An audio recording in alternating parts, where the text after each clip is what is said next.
If you're looking to get a cat from a breeder, I want to share what I learned going through that process myself, what helped, what raised questions, and how I eventually found someone I trusted to bring Bogey and later Bailey into my life.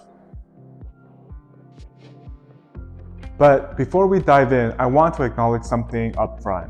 I know how it might look. I have two purebred cats, and I'm talking about breeders, when there are so many amazing cats in shelters looking for a home.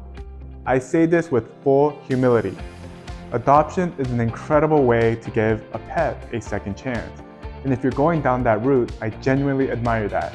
I wanted to share my experience in case you're also navigating this decision and want to avoid some of the confusion I went through.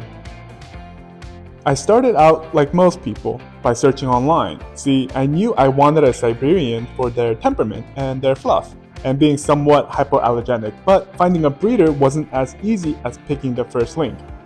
Coming from Southern California, I ran into dozens of websites. Some were very informative, others felt incomplete or vague.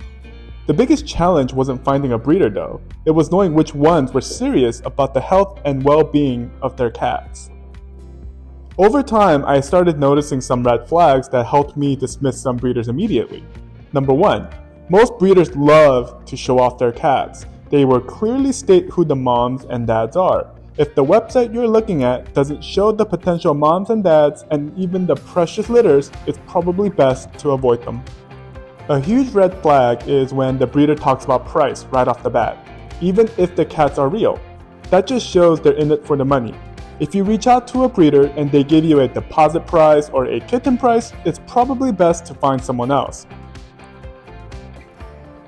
Lastly, I will say that if a breeder does not vet you, look elsewhere. Reputable breeders want to know that their kitten is going to a safe and loving home. If the breeder you're talking to doesn't ask questions about who you are, what you do, how much you travel, how many kids are in the house, etc., try to find someone else. So why did I choose my breeder? Number 1, she had numerous pictures of all her cats, had expectant litter dates, and a long wait list. You see, the long wait list told me that the breeder was not breeding her cats year-round. Instead, she made sure that the moms were fully healthy and ready for another litter. I had questions over questions over questions, and the breeder did her best to answer each and every one of them. When she answered my questions, she asked about me. She wanted to know what I did for a living. She wanted to know if I could spend enough time throughout the day and night to care for the cat. She gave me a list of things to buy to make the transition for the cat as seamless as possible. They wanted the kittens to go to the right homes, and I appreciated that. And crazily enough, the thing that pushed me over the edge, she wanted me to sign a contract. She guaranteed the kitten's health for a year and allowed me to come visit the cats for 30 minutes before putting a deposit to ensure that I was not having an allergic reaction to them. So that's how I found Bogey and later Bailey. That's how I approached the process with as much care and research as possible. Whether you're planning to adopt or go through a breeder, the most important thing is giving your future pet a safe and loving home.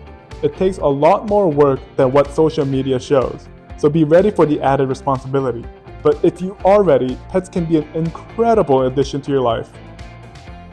And as always, if you want more videos about Bogey and Bailey, or just want to follow along for more honest cat content, feel free to subscribe. We'd love to have you as part of the community. Leave a comment if you found this helpful, or would you like me to share something else? Thanks for watching.